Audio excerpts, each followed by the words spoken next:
जादुई रसोई। आधी रात का समय होता है। राजू अचानक से नींद से जागकर रसोई की तरफ जाता है और खाने के लिए कुछ ढूंढने लगता है। कुछ भी खाने के लिए नहीं है, बहुत जोरों से भूख लगी है। मैं क्या करूं?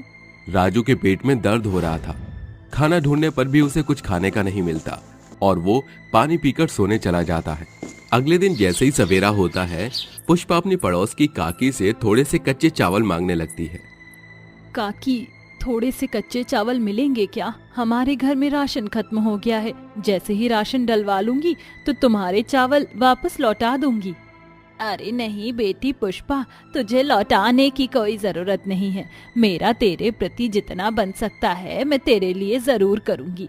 आखिर बुरे वक्त में एक पड़ोसी ही एक पड़ोसी के काम आता है। ऐसा कहकर काकी उसे चावल दे देती है। चावल लेकर पुष्पा अपनी रसोई में जाती है और पानी डालकर चावल उबालने लगती है। वो अपनी रसोई के सारे डिब्बे खोलकर देखती है, लेकिन किसी भी डिब्बे में कोई मसाला नहीं होता, यहाँ तक कि नमक भी नहीं होता। हे भगवान, घर में नमक तक नहीं है, अब मैं क्या करूं? अरे पुष्पा, तुम चिंता मत करो। मैं आज गांव के मुखिया से थोड़े पैसे उधार ले आऊंगा और रसोई में सारा सामान डलवा दूंगा। इस प्रकार उधार कब तक खाते रहेंगे? हमारी खेती बाड़ी का काम भी तो सही से नहीं चल रहा है और अब हम कर भी क्या सकते हैं। पुष्पा चावल उबालने के बाद सभी को चावल दे देती है, जिसके बाद राजू चावल खाते हुए कहता है, माँ, आपने चावल के अंदर नमक भी नहीं डाला, बिल्कुल भी स्वाद नहीं आ रहा है। अगर थोड़ा नमक है तो दे दो, नहीं तो आमचूर ही दे दो। नहीं बेटा, रसोई में कुछ भी नहीं है, बस यही है। आज तुम बिना नमक के ही खा लो। वो खाना खा ही रहे थे कि तभी अचानक से एक गाय उनके दरवाजे पर आकर रोने लगती है। अरे, लगता है कोई गाय बहुत ही ज्यादा भूखी है। मैं काम करता हूँ, अपने हिस्से के चावल उसे ही खिला देता हूँ।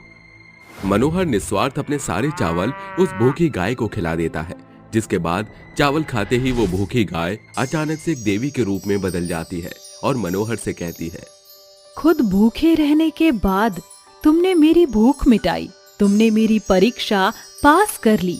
मैं यहाँ तुम्हारी परीक्षा लेने आई थी। बताओ, तुम्हें मुझसे क्या चाहिए? अरे, साक्षात देवी माँ के दर्शन हो गए। इससे ज्यादा और मुझे क्या चाहिए? देवी माँ, मैं तो आभारी हूँ जो आपने मुझे अपने दर्शन दिए। तुम बहुत अच्छे हो और तुम्हारा दिल भी बहुत साफ है, इसलिए मैं तुम्हें कुछ देना चाहती हूँ।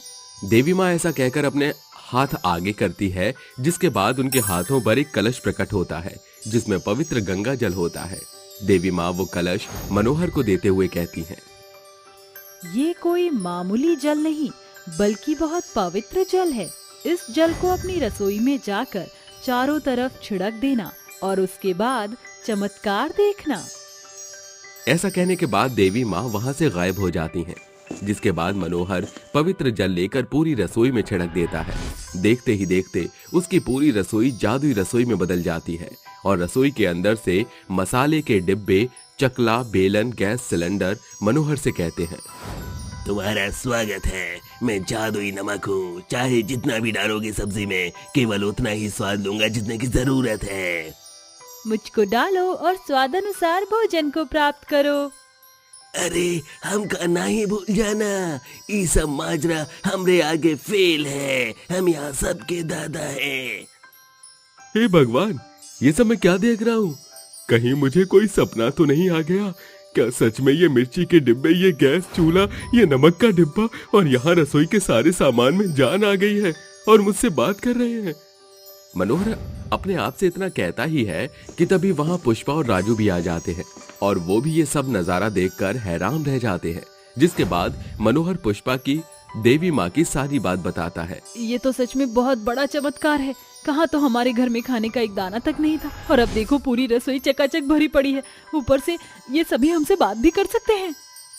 तभी एक जादुई चमचा आकर उनसे कहता है, मैं हूँ जादुई चमचा, मैं सबकी चमचागिरी करता हूँ। आओ मेरे साथ, चलो मैं बताता हूँ कहाँ छुपी है सामग्री। जादुई चमचा रसोई के सभी सामानों के बारे में पुष्पा और मनोहर को बता देता है, जिसके बाद पुष्पा सबके लिए खाना बनाती है और सभी पेट भर कर खाना खाते हैं। उस दिन के बाद से पुष्पा और मनोहर अपनी जादुई रसोई के अंदर जो भी बनाते वो झटपट बन जाता और उन्हें कभी भूखा नहीं रहना पड़ता। एक दिन वो सभी खाना खाते हुए आपस में बातें करने लगते हैं। माँ, हमारी जादुई रसोई कितनी काम आती है। जो भी बनता है बहुत ही स्वादिष्ट बनता है। और तो और ये खाना देखो, पहले मैंने ऐसा खाना कभी खाया ही नहीं था। अरे हाँ हाँ, तुमने बिल्कुल सही कहा, लेकिन हमें इस जादुई रसोई का थोड़ा फायदा उठाना चाहिए। आप कहना क्या चाहते हो? मुझे कुछ समझ नहीं आ रहा, सही से समझाओ।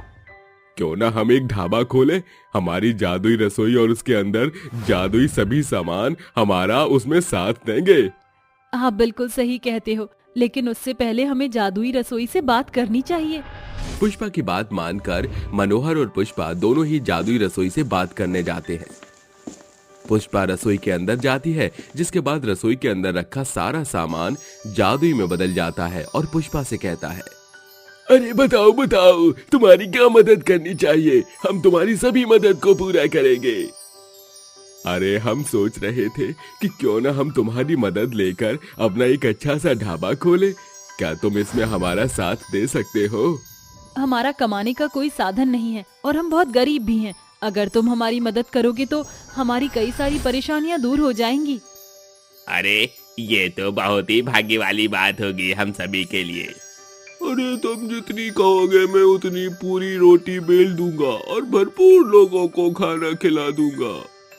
और भाइयों, मिलकर काम करें और पूरी दुनिया को भोजन खिलाएं। हमारे भोजन से लोगों का पेट भरेगा और हमें सुकून मिलेगा। वाह, ये तो बहुत अच्छी बात है। तुम सभी का साथ देने के लिए बहुत बहुत शुक्रिया। उस दिन के बाद से उनकी जादुई रसोई उनका साथ देना शुरू कर देती है और जादुई रसोई के सभी सामान एक साथ मिलकर काम करते हैं, जिसमें पुष्पा और मनोहर भी अच्छे से खाना बनाते हैं और अपने ढाबे में लगा देते हैं। देखते ही देखते गांव के सभी लोग उनके ढाबे में खाना खाने आते हैं।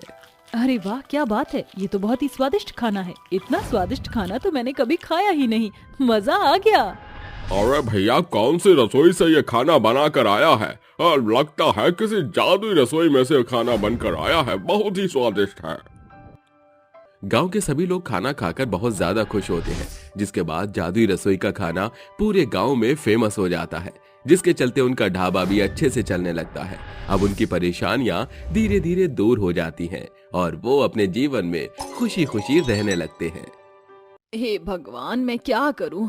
मेरी लड़की के लिए तो मुझे कोई रिश्ता ही नहीं मिल रहा। अगर इसी प्रकार चलता रहा तो कोई उसे पसंद ही नहीं करने वाला। अजी, आप ही क्यों कुछ नहीं करते हो? अरे ललिता, मैं क्या करूं? कितने लोगों से अपनी बेटी के रिश्ते के लिए बात की है, लेकिन कोई भी रिश्ता करने के लिए तैयार ही नहीं है। तुम तो जानती हो हमारी बिटिया कितनी काली है, जिसके चलते कोई उसे पसंद ही नहीं करता है। मदन और ललिता अपनी बेटी की शादी की चिंता में बैठे थे, तभी वहां पर पंडित आता है और उन्हें कहता है, अरे क्या बात है, दोनों ही मुझे सही समय पर मिले हो। अरे भाई, मैं आपकी बेटी के लिए एक बहुत अच्छा रिश्ता लेकर आया हूँ। कहो तो लड़के की फोटो दिखाऊं? हाँ हाँ पंडित जी, ये भी कोई पूछने की बात है भला? जितनी जल्दी हो सके हमें फोटो दिखा दो। पंडित अपने झोले में से फोटो निकाल कर उन दोनों को दिखा देता है, जिसके बाद ललिता और मदन को लड़का पसंद आ जाता है। लेकिन इससे पहले वो कुछ कहते, पंडित उनसे कहता है, अरे देखिए जी, आपकी लड़की काफी काली है और ऐसी लड़कियों के रिश्ते करवाने के लिए बहुत ज्यादा दहेज भी दिया जाता है। यह लड़का पढ़ा लिखा और अच्छी नौकरी भी करता है, वही दहेज तो अच्छा खासा देना पड़ेगा। अरे तुम दहेज की चिंता मत करो, मैं अपनी बेटी की शादी करवाने के लिए अपना मकान भी बेच दूंगा। बस तुम किसी भी तरह मेरी बेटी का अच्छे घर में रिश्ता करवा दो। पंडित मदन और ललिता की बात मान लेता है और एक अच्छे से घर में उसका रिश्ता करवा देता है। मदन अपना घर बेचकर अपनी बेटे के लिए खूब सारा दहेज इकट्ठा करता है और उसको विदा कर देता है। शादी के कुछ दिनों में ही अमृता घर की सभी जिम्मेदारियों को अच्छे से समझ लेती है, लेकिन उसके कालेपन की वजह से उसके ससुराल में कोई भी उसकी इज्जत ही नहीं करता। अक्सर उसकी सास उसके ऊपर अत्याचार करती रहती है। अरे अमृता, कहाँ है तू? तुझे घर में काम दिखाई नहीं देता? ये देख, चारों तरफ धूल मिट्टी कितनी हो रही है। मुझे तो लगता है पूरे हफ्ते से तूने घर में कोई सफाई नहीं की।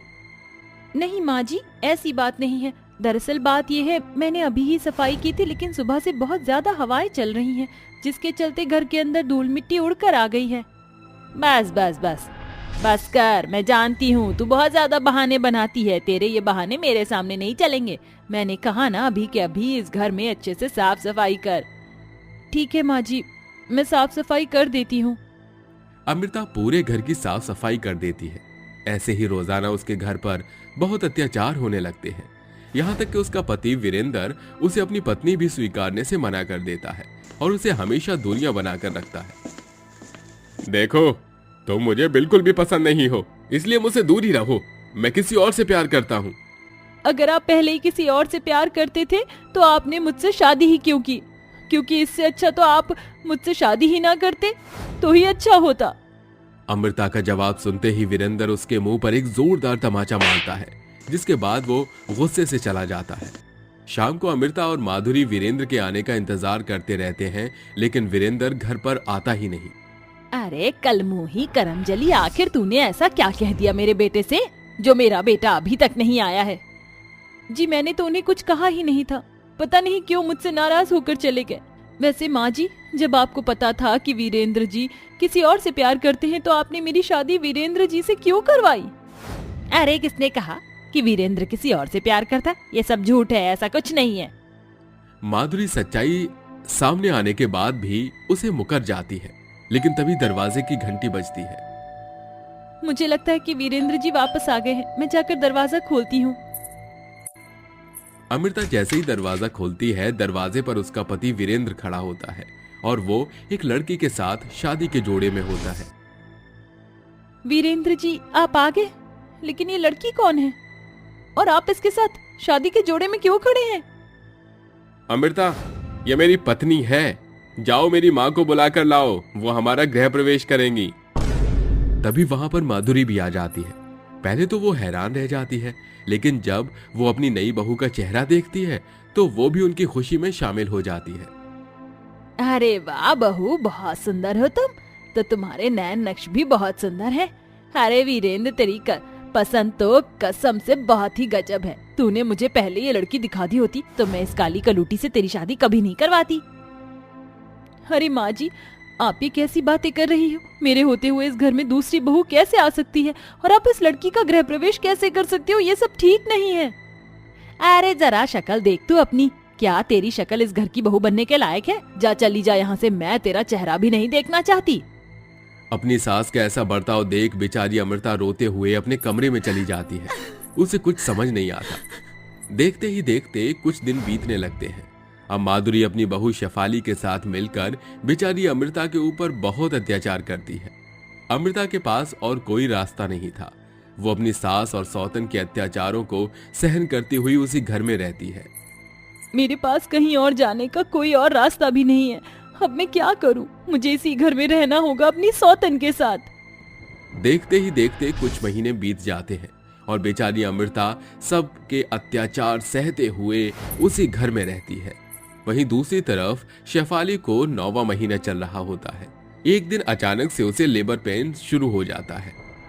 मुझे बहुत दर्द हो रहा है, मुझे जल्दी से हॉस्पिटल लेकर चलो। मुझसे ये दर्द बर्दाश्त नहीं हो रहा, जल्दी करो जी। वीरेंद्र अपनी गाड़ी निकालता है, जिसमें वो अपनी पत्नी शेफाली, अपनी माँ और अमृता को बिठा लेता है। वो सभी हॉस्पिटल जा रहे होते हैं, लेकिन अचानक से रास्ते में उनका एक बहुत बड़ा एक्सीडेंट हो जाता है। एक्सीडेंट के दौरान शेफाली के पूरे शरीर पर चोट आ जाती है और माधुरी के सिर से खून बह रहा होता है। वहीं वीरेंद्र की आंखों में कार के शीशे के टूटने की वजह से चोट लग जाती है। अमृता सबसे पीछे बैठी थी, इसलिए वो बेहोश हो जाती है। कुछ लोग वहां इकट्ठा होते हैं और उन्हें हॉस्पिटल पहुंचा देते हैं। देखिए, उस हादसे के बाद केवल आप ही को होश आया है। दरअसल आपके लिए एक अच्छी खबर के साथ 3 बुरी खबर है। जिस माँ के पेट में बच्चा था वो बिल्कुल सही सलामत है, लेकिन उस माँ के शरीर पर बहुत से जख्म आ गए हैं। वहीं उनका जो पति था उसकी आंखें डैमेज हो गई हैं और माधुरी जी का एक हाथ फ्रैक्चर हो गया है। और एक खबर आपके लिए, मैं ऐसा कहना नहीं चाहता, लेकिन एक्सीडेंट की वजह से आपका शरीर काम करना छोड़ चुका है। आप जीती जागती एक लाश हो। ये सुनते ही अमृता फूट फूट कर रोने लगती है और डॉक्टर से कहती है, एक ऐसे शरीर का मैं क्या करूंगी? जिंदगी भर दूसरों के आसरे में नहीं रह सकती। डॉक्टर साहब, मेरी आपसे दरख्वास्त है कि आप मेरे शरीर का इस्तेमाल मेरे परिवार वालों के लिए करें। मेरे पति को मेरी आंखें दे दीजिए और मेरी सौतन की सर्जरी करा दीजिए। अमृता अपनी सौतन और अपने ससुराल वालों के लिए अपने आप का त्याग कर देती है और अपने जीवन को उनके नाम कर देती है, जिसकी खबर एक चिंगारी की तरह पूरे शहर में फैल जाती है और वो हर किसी की जुबान पर एक मिसाल की तरह बन जाती है।